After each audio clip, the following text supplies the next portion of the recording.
ಪರಿಮಳ ಆ್ಯಂಡ್ ಕೋ 2026ರಲ್ಲಿ ಬಿಡುಗಡೆಯಾದ ಒಂದು ಬ್ಲಾಕ್ ಕಾಮಿಡಿ ಕ್ರೈಮ್ ಥ್ರಿಲ್ಲರ್ ಚಲನಚಿತ್ರವಾಗಿದೆ. ಮೂಲತಃ ತಮಿಳಿನಲ್ಲಿ ಮೂಡಿಬಂದ ಈ ಚಿತ್ರವು ಕನ್ನಡದಲ್ಲೂ ಡಬ್ ಆಗಿ ಬಿಡುಗಡೆಯಾಗಿದೆ. ಖ್ಯಾತ ನಿರ್ದೇಶಕ ಪಾಂಡಿರಾಜ್ ನಿರ್ದೇಶಿಸಿರುವ ಈ ಚಿತ್ರವನ್ನು ಜೈರಾಮ್, ಊರ್ವಶಿ, ಮಿಸ್ಕಿನ್, ಯೋಗಿ ಬಾಬು ಮತ್ತು ಸ್ಯಾಂಡಿ ಪ್ರಮುಖ ಪಾತ್ರದಲ್ಲಿ ಕಾಣಿಸಿಕೊಂಡಿದ್ದಾರೆ. ಇವಾಗ ಮುಖ್ಯ ಪಾತ್ರಗಳನ್ನು ಪರಿಚಯ ಮಾಡಿಕೊಳ್ಳುವ. ಪರಿಮಳ ಅಂದರೆ ನಮ್ಮ ಹೀರೋ ಜೈರಾಮ್, ಮಧ್ಯಮ ವರ್ಗದ ಸಂಸಾರದ ಯಜಮಾನ. ಸ್ವತಂತ್ರ ಅಂದರೆ ಊರ್ವಶಿ, ಪರಿಮಳನ ಪತ್ನಿ, ಸದಾ ಜಗಳವಾಡುವ ಸ್ವಭಾವ. ಪರಾಸಕ್ತಿ ಮತ್ತು ಮಧುಮಿತಾ ಇಬ್ಬರು ಹೆಣ್ಣು ಮಕ್ಕಳು. ವರ್ಗೀಸ್ ಡ್ಯಾನ್ಸ್ ಮಾಸ್ಟರ್ ಸ್ಯಾಂಡಿ, ಸ್ಥಳೀಯ ರೌಡಿ ಮತ್ತು ವಿಟಾರ್. ಇನ್ಸ್ಪೆಕ್ಟರ್ ಎಬೆರುಮಾನ್ ಅಂದರೆ ಮಿಸ್ಕಾನ್, ಕೇಸ್ ತನಿಖೆ ಮಾಡುವ ವಿಚಿತ್ರ ಪೊಲೀಸ್ ಅಧಿಕಾರಿ. ಉಯಿರಿ ಉಲಗ್ ಅಂದರೆ ಯೋಗಿ ಬಾಬು, ಇವರು ವಾಸವಿರುವ ಬಾಡಿಗೆ ಮನೆಯ ಮಾಲೀಕ.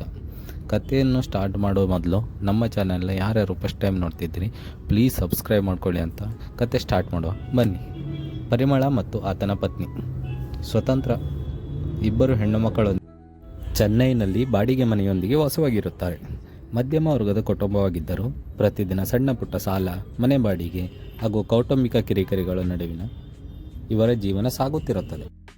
ಇವರ ಶಾಂತಿಯುತ ಜೀವನಕ್ಕೆ ಕಂಟಕವಾಗಿ ಬರುವನೇ ವರ್ಗೀಸ್.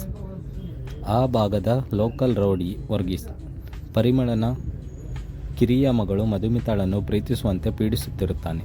ಅಷ್ಟೇ ಅಲ್ಲದೆ ಅವಳನ್ನೇ ಮದುವೆಯಾಗಬೇಕೆಂದು ಪರಿಮಳನಿಗೆ ಬಹಿರಂಗವಾಗಿ ಬೆದರಿಕೆ ಹಾಕುತ್ತಾನೆ. ಇದರಿಂದ ಕೋಪಗೊಂಡ ಪರಿಮಳನ ಕುಟುಂಬದವರು ಸಾರ್ವಜನಿಕವಾಗಿ ವರ್ಗೀಸ್ ಜೊತೆ ಹಲವು ಬಾರಿ ಗಲಾಟೆ ಮಾಡಿಕೊಳ್ಳುತ್ತಾರೆ. ಒಂದು ದಿನ ಏನಾಯ್ತಂದರೆ, ಮನೆಯಲ್ಲಿ ಎಲ್ಲರೂ ಕುಳಿತು ಇವನನ್ನು ಹೇಗಾದರೂ ಮುಗಿಸಿಬಿಡಬೇಕು ಎಂದು ಕೋಪದಲ್ಲಿ ಮಾತನಾಡಿಕೊಳ್ಳುತ್ತಾರೆ. ಯಾವಾಗ ಕುಟುಂಬದವರು ವರ್ಗೀಸ್ನನ್ನು ಕೊಲ್ಲುವ ಬಗ್ಗೆ ಮಾತನಾಡಿಕೊಳ್ಳುತ್ತಾರೋ ಅಚ್ಚರಿಯ ರೀತಿಯಲ್ಲಿ ಮರುದಿನವೇ ವರ್ಗೀಸ್ ಕೊಲೆಯಾಗಿ ಹೆಣವಾಗಿ ಬಿದ್ದಿರುತ್ತಾನೆ.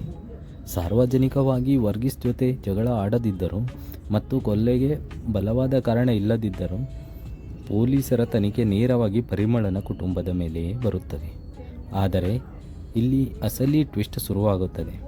ಮನೆಯಲ್ಲಿರುವ ಪ್ರತಿಯೊಬ್ಬರೂ ವರ್ಗೀಸ್ ಮೇಲೆ ದ್ವೇಷವಿದ್ದರು. ತಂದೆ, ತಾಯಿ ಹಾಗೂ ಇಬ್ಬರು ಹೆಣ್ಣು ಮಕ್ಕಳು ಒಬ್ಬರನ್ನೊಬ್ಬರು ಅನುಮಾನಿಸಲು ಶುರು ಮಾಡುತ್ತಾರೆ. ಪರಿಮಳನಿಗೆ ತನ್ನ ಹೆಂಡತಿ ಅಥವಾ ಮಕ್ಕಳು ಕೊಲೆ ಮಾಡಿರಬಹುದು ಎಂದು ಅನುಮಾನ, ಮಕ್ಕಳಿಗೆ ತಮ್ಮ ತಂದೆಯೇ ರೌಡಿಯನ್ನು ಮುಗಿಸಿರಬೇಕು ಎಂಬ ಸಂಖ್ಯೆ. ಈ ಗೊಂದಲದಲ್ಲಿ ಇಡೀ ಕುಟುಂಬ ದೃಶ್ಯಂ ಸಿನಿಮಾದ ಥರ ಪೊಲೀಸರಿಂದ ತಪ್ಪಿಸಿಕೊಳ್ಳಲು ಸುಳ್ಳು ಕಥೆಗಳನ್ನು ಹೆಣೆಯಲು ಮತ್ತು ಸಾಕ್ಷ್ಯಗಳನ್ನು ಮುಚ್ಚಿಹಾಕಲು ಪ್ರಯತ್ನಿಸುತ್ತಾರೆ. ಈ ಕೊಲೆ ಕೇಸ್ ತನಿಖೆಗೆ ಬರುತ್ತದೆ. ವಿಚಿತ್ರ ಸ್ವಭಾವದ ಇನ್ಸ್ಪೆಕ್ಟರ್ ಎಬೆರುಮಾನ್ ಈತನಿಗೆ ಕೇಸ್ ತನಿಖೆ ಮಾಡುವುದಕ್ಕಾಗಿ ಹೆಚ್ಚಾಗಿ ತಿನ್ನುವುದರಲ್ಲಿ ಆಸಕ್ತಿ. ಬಜ್ಜಿ, ಪಾನಿಪುರಿ ತಿನ್ನುತ್ತಾ ಕೇಸ್ ನಡೆಸುತ್ತಾನೆ. ಪೊಲೀಸರು ಇವರ ಮನೆಯ ಸುತ್ತ ಸುತ್ತುತ್ತಿರುತ್ತಾರೆ. ಮನೆಯ ಮಾಲೀಕ ಯೋಗಿ ಬಾಬು ತನ್ನ ಬಾಡಿಗೆ ಹಣಕ್ಕಾಗಿ ಇವರನ್ನು ಪೀಡಿಸುತ್ತಾ ಕತೆಗೆ ಮತ್ತಷ್ಟು ಕಾಮಿಡಿ ಬಗೆಹರಣ ಹಾಕುತ್ತಾನೆ. ತನಿಖೆ ಮುಂದುವರಿದಂತೆ ಚಿತ್ರದಲ್ಲಿ ಮತ್ತೊಂದು ಪ್ರಮುಖ ಸಬ್ಪ್ಲಾಟ್ ಅಂತ ಹೇಳ್ಬೋದು ಬಯಲಾಗುತ್ತದೆ. ವರ್ಗೀಸ್ ಕೇವಲ ರೌಡಿ ಮಾತ್ರವಲ್ಲದೆ ಅವನ ಹಿಂದೆ ದೊಡ್ಡ ಡ್ರಗ್ಸ್ ಮಾಫಿಯಾ, ದ್ರೋಹ ಮತ್ತು ಸೇಡಿನ ಜಾಲವೇ ಇರುತ್ತದೆ. ಕಥೆಯ ಕೊನೆಗೆ ಬರುವ ಕಥೆಯ ಕೊನೆಯಲ್ಲಿ ಕೊಲೆಗಾರ ಯಾರು ಎಂಬ ರಹಸ್ಯ ಬಯಲಾಗುತ್ತದೆ. ಕಥೆಯ ನಡುವೆ ಒಂದು ಮಜವಾದ ವಿಷಯ ಏನೆಂದರೆ, ಮಧುಮಿತಾಳಿಗೆ ವರ್ಗೀಸ್ನ ರಫ್ ಲುಕ್ ಇಷ್ಟವಿರುತ್ತದೆ. ಆದರೆ ಅವನ ಅಸಭ್ಯ ವರ್ತನೆಯಿಂದಾಗಿ ಅವಳು ಅದನ್ನು ಮನೆಯವರ ಮುಂದೆ ಒಪ್ಪಿಕೊಂಡಿರುವುದಿಲ್ಲ. ಪೊಲೀಸರು ಇಡೀ ಕುಟುಂಬವನ್ನು ಜೈಲಿಗೆ ಹಾಕುವ ಹಂತಕ್ಕೆ ತಲುಪಿದಾಗ ವರ್ಗೀಸ್ನನ್ನು ಕೊಂದಿದ್ದು ಪರಿಮಳನ ಕುಟುಂಬದವರಲ್ಲ, ಬದಲಿಗೆ ಅವನದೇ ಡ್ರಗ್ಸ್ ಮಾಫಿಯಾದ ಬಿಸ್ನೆಸ್ ಮ್ಯಾನ್, ದ್ರೋಹಕ್ಕೊಳಗಾದ ಮತ್ತೊಬ್ಬ ವಿಲನ್ ಅಥವಾ ಮಾಸ್ಟರ್ ಮೈಂಡ್ ಎಂಬುದು ಸಾಬೀತಾಗುತ್ತದೆ. ಅಂತಿಮವಾಗಿ ಪರಿಮಳ ಮತ್ತು ಆತನ ಕುಟುಂಬ ಯಾವುದೇ ತಪ್ಪಿಲ್ಲದೆ ನಿರಪರಾಧಿಗಳಾಗಿ ಹೊರಬರುತ್ತಾರೆ.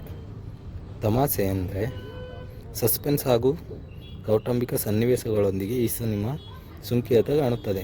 ಇವಾಗ ನನಗೆ ಈ ಸಿನಿಮಾದಲ್ಲಿ ಏನು ಇಷ್ಟ ಆಯ್ತಂದರೆ, ಜಯರಾಮ್ ಮತ್ತು ಊರ್ವಶಿ ಜುಗಲ್ಬಂದಿ. ಚಿತ್ರದ ಅತಿ ದೊಡ್ಡ ಪ್ಲಸ್ ಪಾಯಿಂಟ್ ಅಂದರೆ ಹಿರಿಯ ನಟರಾದ ಜಯರಾಮ್ ಮತ್ತು ಊರ್ವಶಿ ಅವರ ಕಾಂಬಿನೇಷನ್, ಇವರ ನಡುವಿನ ಕ್ಲೈಮ್ಯಾಕ್ಸ್, ಕೆಮಿಸ್ಟ್ರಿ, ನೈಸರ್ಗಿಕ ನಟನೆ ಮತ್ತು ಕೌಟುಂಬಿಕ ಜಗಳದ ಸನ್ನಿವೇಶಗಳು ಪ್ರೇಕ್ಷಕರಿಗೆ ಕನೆಕ್ಟ್ ಆಗುತ್ತದೆ ಮತ್ತು ಉತ್ತಮ ನಗು ತರಿಸುತ್ತದೆ. ಎಂಬೆರುಮಾನ್ ಪಾತ್ರದಲ್ಲಿ ನಟಿಸಿರುವ ನಿರ್ದೇಶಕ ನಟ ಮಿಸ್ಕಿನ್ ಅವರ ಡೆಡ್ ಫ್ಯಾನ್ ಕಾಮಿಡಿ ಶೈಲಿ ವಿಭಿನ್ನವಾಗಿದ್ದು ಗಮನ ಸೆಳೆಯುತ್ತದೆ. ಸಿನಿಮಾದ ಮೊದಲಾರ್ಧದಲ್ಲಿ ಬರುವ ಮಧ್ಯಮ ವರ್ಗದ ಸಂಸಾರದ ಬಜೆಟ್ ಗೊಂದಲಗಳು, ಹೆಣ್ಣು ಮಕ್ಕಳ ನಡುವಿನ ಸಣ್ಣ ಪುಟ್ಟ ಜಗಳಗಳು ಮತ್ತು ಬದುಕಿನ ತೊಡಲಾಟಗಳು ನಿರ್ದೇಶಕ ಪಾಂಡಿರಾಜ್ ತುಂಬ ನೈಜವಾಗಿ ತೋರಿಸಿದ್ದಾರೆ. ಒಂದು ಸಾಮಾನ್ಯ ಕುಟುಂಬ ಕೊಲೆ ರಹಸ್ಯದಲ್ಲಿ ಸಿಕ್ಕಿಕೊಂಡಾಗ ಏನೇನಾಗುತ್ತದೆ ಎಂಬ ದೃಶ್ಯಂ ಶೈಲಿಯ ಕಥೆಗೆ ಡಾರ್ಕ್ ಕಾಮಿಡಿ ಸ್ಪರ್ಶ ನೀಡಲು ಪ್ರಯತ್ನಿಸಿದ್ದಾರೆ. ಒಳ್ಳೆಯ ಯೋಚನೆಯಾಗಿದೆ. ಇವಾಗ ನೆಗೆಟಿವ್ ಪಾಯಿಂಟಿಗೆ ಬಂದರೆ, ಸಿನಿಮಾವು ಸೆಕೆಂಡ್ ಹಾಫಲ್ಲಿ ಕತೆ ತನ್ನ ಹಿಡಿತವನ್ನು ಕಳೆದುಕೊಳ್ಳುತ್ತದೆ.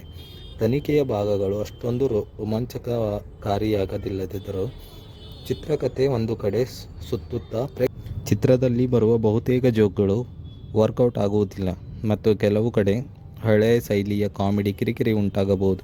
ಕತೆಗೆ ಯಾವುದೇ ರೀತಿಯಲ್ಲಿ ನೇರವಾದ ಕೆಲವು ಪಾತ್ರಗಳು ಮತ್ತು ಸಬ್ ಪ್ಲಾಟ್ಗಳು, ಉದಾಹರಣೆಗೆ ಡ್ರಗ್ಸ್ ಮಾಫಿಯಾದ ಎಲಿಮೆಂಟ್, ಚಿತ್ರದ ಉದ್ದವನ್ನು ಹೆಚ್ಚಿಸಲು ಮಾತ್ರ ಬಳಸಿಕೊಂಡಿದ್ದಾರೆ. ಚಿತ್ರದ ಅಂತ್ಯವನ್ನು ತಾರಾತುರಿಯಲ್ಲಿ ಮುಗಿಸಿದಂತಿದ್ದು ಪ್ರೇಕ್ಷಕರಿಗೆ ಸಂಪೂರ್ಣ ತೃಪ್ತಿ ನೀಡುವುದಿಲ್ಲ. ಜಯರಾಮ್, ಊರ್ವಶಿ ಇವರ ನಟನೆಗಾಗಿ ಮತ್ತು ಒಂದಷ್ಟು ಫ್ಯಾಮಿಲಿ ಡ್ರಾಮಾ ಇಷ್ಟಪಡುವವರು ಇದನ್ನು ಒಮ್ಮೆ ನೋಡಬಹುದು. ಒನ್ ಟೈಮ್ ವಾಚ್ ಅಂತ ಹೇಳ್ಬೋದು. ಆದರೆ ದೊಡ್ಡ ಮಟ್ಟದ ಸಸ್ಪೆನ್ಸ್ ಥ್ರಿಲ್ಲರ್ ನಿರೀಕ್ಷಿಸುವವರಿಗೆ ಇದು ನಿರಾಸೆ ಮೂಡಿಸಬಹುದು ಅಂತ ಹೇಳ್ತಾ ನನ್ನ ವಿಡಿಯೋನ ಇಲ್ಲಿಗೆ ಮುಗಿಸ್ತಾ ಇದ್ದೀನಿ. ಯಾರ್ಯಾರು ನನ್ನ ಚಾನೆಲ್ನ ಸಬ್ಸ್ಕ್ರೈಬ್ ಮಾಡಲಿಲ್ಲ ಪ್ಲೀಸ್ ಸಬ್ಸ್ಕ್ರೈಬ್ ಮಾಡ್ಕೊಳ್ಳಿ, ಇನ್ನಷ್ಟು ಶೇರ್ ಮಾಡಿ ಅಂತ ಹೇಳ್ತಾ ಇನ್ನೊಂದು ಮೂವಿಗೆ ಹೋಗೋಣ. ಇನ್ಯಾವುದಾದ್ರು ಮೂವಿದು ಎಕ್ಸ್ಪ್ಲೇನ್ ಬೇಕಂದರೆ ನೀವು ನನಗೆ ಮೆಸೇಜ್ ಮಾಡಿ, ಇಲ್ಲಾಂದರೆ ಕಮೆಂಟ್ ಮಾಡಿ. Thank you for watching guys.